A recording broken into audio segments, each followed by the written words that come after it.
Hello friends, എല്ലാ കൂട്ടുകാർക്കും പവിത്രം സീരിയലിനകത്ത് നല്ലൊരു എപ്പിസോഡിന്റെ റിവ്യൂയിലേക്ക് തന്നെ സ്വാഗതം കേട്ടോ. ചാനൽ ആദ്യമായിട്ട് കാണുന്നുണ്ടെങ്കിൽ ഒന്ന് സബ്സ്ക്രൈബ് ചെയ്ത് ലൈക്ക് ചെയ്ത് സപ്പോർട്ട് ചെയ്യാൻ വേണ്ടി മറക്കല്ലേ. അങ്ങനെ നമ്മുടെ ശ്രീലക്ഷ്മിനെയും കൂട്ടിക്കൊണ്ട് വിക്രം തിരിച്ച് വീട്ടിലേക്ക് എത്തിയിരിക്കാട്ടോ. വേദ അവരെയും കാത്ത് ഉമ്മർത്ത് തന്നെ നിൽക്കാണ്. വേദ നോക്കുമ്പോഴേക്കും ശ്രീലക്ഷ്മി കുറച്ച് പേടിച്ചാട്ടോ വരുന്നത്. ശ്രീലക്ഷ്മിയുടെ അടുത്തേക്ക് വേദ പോയിട്ട് കെട്ടിപ്പിടിക്കാണ്. എന്നിട്ട് പറയുന്നുണ്ട്, ഞങ്ങൾ കാരണം ഒരുപാട് ബുദ്ധിമുട്ടിയല്ലേ, ഒരുപാട് വിഷമിക്കേണ്ടി വന്നല്ലേ എന്നൊക്കെ ചോദിക്കുകയാണ്. അത് കേൾക്കുമ്പോഴേക്കും ശ്രീലക്ഷ്മി ചോദിക്കുന്നുണ്ട്, അല്ല സന്തോഷേട്ടൻ എവിടെ എന്ന് ചോദിക്കുകയാണ്. വേദ പറയുന്നുണ്ട്, സന്തോഷിനൊക്കെ കാണാം, അതിനു മുമ്പ് ചെറിയൊരു ഒരുക്കത്തിന്റെ ഒരു കുറവുണ്ട്. ഞാൻ സാരിയൊക്കെ എടുത്തു വെച്ചിട്ടുണ്ട്. ബ്ലൗസ് കറക്റ്റ് ആണോന്ന് അറിയില്ല, ഏകദേശം അളവ് വെച്ച് തയ്പ്പിച്ചതാണ്. കറക്റ്റ് അല്ലെങ്കിൽ പെട്ടെന്ന് തയ്പ്പിക്കാം. അതെ, ഇന്ന് നിങ്ങളുടെ വിവാഹമാണ്. ഇന്നോ എന്ന് ചോദിക്കുമ്പോ വിക്രം പറയണ്ട, അതെ ഇനി അത് വെച്ച് താമസിപ്പിക്കേണ്ട, ഇന്ന് തന്നെ നടത്തണം എന്ന് പറയാണ്. ശ്രീക്കും ഭയങ്കര സന്തോഷമാണ്. അപ്പൊ വേദ പറയണ്ട്, മണവാട്ടിയുടെ വേഷത്തിൽ സന്തോഷിനി ശ്രീനെ കണ്ടാ മതി. വിക്രം, എന്നാ ഞാൻ ഒരുക്കിയിട്ട് വരാം. മേരി ചേച്ചിയോ ഇപ്പൊ വരാന്ന് പറഞ്ഞിട്ടുണ്ട്, എന്നാ ഞാൻ അമ്പലത്തിലുണ്ടാവും, നിങ്ങൾ ഒരുക്കി കഴിഞ്ഞിട്ട് തന്നെ പറഞ്ഞാൽ മതി എന്ന് പറയാണ്. ശരി എന്ന് പറയണ്ട. അങ്ങനെ ശ്രീലക്ഷ്മിനെയും കൂട്ടിക്കൊണ്ട് വേദ അകത്തേക്ക് കയറാണ്. എന്നിട്ട് ശ്രീലക്ഷ്മിക്ക് സാരിയൊക്കെ കൊടുത്തു കൊടുക്കുന്നുണ്ട്. അപ്പോഴേക്കും മേരി ചേച്ചി മുല്ലപ്പൂ സാധനങ്ങളൊക്കെ കൊണ്ടുവരാട്ടോ. മുല്ലപ്പൂ ഒക്കെ വെച്ചിട്ട് മണവാട്ടിനെ പോലെ ഒരുക്കാട്ടെ ശ്രീലക്ഷ്മിനെ. സന്തോഷ് അമ്പലത്തിൽ കാത്തു നിൽക്കുകയാണ്. ഇതുവരെ വിക്രത്തിനെയും ശ്രീനെയും കാണുന്നില്ലല്ലോ എന്നൊക്കെ പറയണ്ട. ആ സമയത്ത് നമ്മുടെ പള്ളിയിലച്ഛനും വരുന്നുണ്ട്. അച്ഛൻ പറയണ്ട്, ഒന്നും കൊണ്ട് പേടിക്കണ്ട, വിക്രമല്ലേ കാര്യം ഏറ്റെടുക്കുന്നത്, അവൻ നടത്തി കാണിച്ചേക്കും, അവരിപ്പൊ തന്നെ എത്തും, ഒന്നും കൊണ്ട് വിഷമിക്കണ്ട. ഗീവർഗീസേട്ടൻ പറയണ്ട്, അതെ ശ്രീലക്ഷ്മി വീട്ടിലെത്തിയിട്ടുണ്ട്, വേദ മേരിയും കൂടി റെഡിയാക്കിക്കൊണ്ടിരിക്കുകയാണ്, ഇപ്പൊ ഇങ്ങോട്ട് വരും തന്റെ പുതുപ്പെണ്ണ് എന്ന് പറയാണ്. സന്തോഷിന് ഭയങ്കര സന്തോഷാവാട്ടോ. പെട്ടെന്നാണ് അവര് പുറകിലേക്ക് നോക്കുമ്പോഴേക്കും സന്തോഷം ഞെട്ടിക്കുന്ന കാഴ്ച കാണുന്നത്. ശ്രീലക്ഷ്മി നല്ല മണവാട്ടിയുടെ വേഷത്തിൽ വരുവാട്ടോ. അത് കാണുമ്പോൾ സന്തോഷിന് ഭയങ്കര സന്തോഷമാവാണ്. ശ്രീലക്ഷ്മി സന്തോഷിന്റെ അടുത്തേക്ക് പോയിട്ട് സന്തോഷേട്ടാ എന്ന് പറഞ്ഞ് വിളിക്കുകയാണ്. വിക്രം പറയണ്ട്, അതെ നമുക്കധികം സമയമൊന്നും ഇല്ലട്ടോ, മുഹൂർത്തത്തിന് സമയമായി.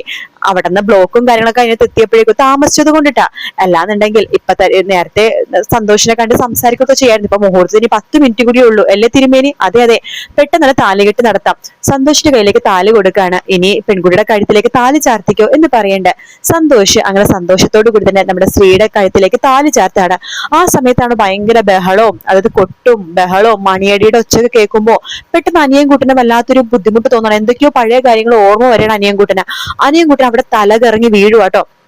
ആ സമയത്ത് നമ്മുടെ സ്നേഹക്കൂട്ടിലെ സേതു അവിടേക്ക് വരുന്നുണ്ട്. സേതു ഇങ്ങനെ വരുമ്പോഴേക്കും കാണുന്ന കാഴ്ച, അനിയൻകുട്ടൻ ബോധമില്ലാതെ കിടക്കാണ്. വിക്രം എല്ലാവരും ചുറ്റും കൂടുന്നുണ്ട്. അപ്പോഴേക്കും കല്യാണമൊക്കെ കഴിഞ്ഞിട്ടോ. അപ്പോ നമ്മുടെ വേദടുത്ത് പറയുന്നുണ്ട്, വിക്രം നിങ്ങൾ ആരും പേടിക്കണ്ട, ഞാൻ അനിയനും കുട്ടിനെയും കൂട്ടിക്കൊണ്ട് ഹോസ്പിറ്റലിലേക്ക് പോവാന്ന് പറയാണ്. അപ്പൊ അച്ഛൻ പറയുന്നുണ്ട്, ഡോക്ടർ ഇന്ന് വരൂ, പെട്ടെന്ന് തന്നെ നമുക്ക് ഹോസ്പിറ്റലിൽ എത്തിക്കാന്ന് പറയാണ്. ആ സമയത്ത് സേതു അവിടേക്ക് വരുന്നുണ്ട്. സേതു പെട്ടെന്ന് തന്നെ CPR ഒക്കെ കൊടുക്കുകയാണ്. എന്നിട്ട് പറയുന്നുണ്ട്, വിക്രം എത്രയും പെട്ടെന്ന് ഹോസ്പിറ്റലിൽ എത്തിച്ചേ പറ്റൂ, അല്ലെങ്കിൽ കാര്യങ്ങൾ കൂടുതൽ വഷളാകും എന്ന് പറയാണ്. അങ്ങനെ സേതു വിക്രവും കൂടി ചേർന്ന് അനിയൻകുട്ടനെ പൊക്കിയെടുത്തോണ്ട് ഹോസ്പിറ്റലിലേക്ക് കൊണ്ടുപോവാട്ടോ. ഹോസ്പിറ്റലിൽ കൊണ്ടിട്ട് അനിയൻകുട്ടന് ഒരു ബോധമോ കാര്യങ്ങളോ ഒന്നും തന്നെ വരുന്നില്ല കേട്ടോ.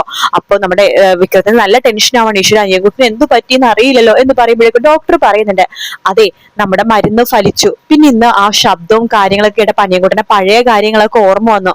പഴയ കാര്യങ്ങൾ വെച്ചാൽ ഡോക്ടർ എനിക്ക് മനസ്സിലാവുന്നില്ല എന്ന് വിക്രം പറയാണ്. അപ്പൊ ഡോക്ടർ പറയുന്നുണ്ട്, വിക്രം എന്തിനാണോ ഇങ്ങോട്ടേക്ക് വന്നത്, അനിയൻകുട്ടന്റെ മനസ്സിലുള്ള കാര്യങ്ങൾ അറിയാൻ വേണ്ടിട്ടല്ലേ, അനിയൻകുട്ടൻ എങ്ങനെയാണ് ഈ അവസ്ഥയിലായെന്ന് അറിയാൻ വേണ്ടിട്ടൊക്കെയല്ലേ. അതെ, അനിയൻകുട്ടൻ ഇപ്പൊ പെർഫെക്റ്റ് ഓക്കെയാണ്. പഴയ കാര്യങ്ങളൊക്കെ അനിയൻകുട്ടനെ നന്നായിട്ട് ഓർത്തെടുക്കാൻ പറ്റുന്നുണ്ട്. ഇനി നിങ്ങൾ ഒന്നും കൊണ്ട് പേടിക്കേണ്ട, എല്ലാം പഴയ പോലെയായി, എല്ലാം ശുഭമായി എന്ന് പറയാണ്. നമ്മുടെ വിക്രത്തിന് ഭയങ്കര സന്തോഷമാവാണ്. വിക്രം വേഗം തന്നെ അനിയൻകുട്ടന്റെ അടുത്തേക്ക് പോയിട്ട് കെട്ടിപ്പിടിക്കണം. അനിയൻകുട്ട എല്ലാം ഓർമ്മയുണ്ടോ നിനക്ക്? എല്ലാം ഓർമ്മയുണ്ട്, എല്ലാം ഓർമ്മയുണ്ട് വിക്രം എന്ന് പറയാണ്.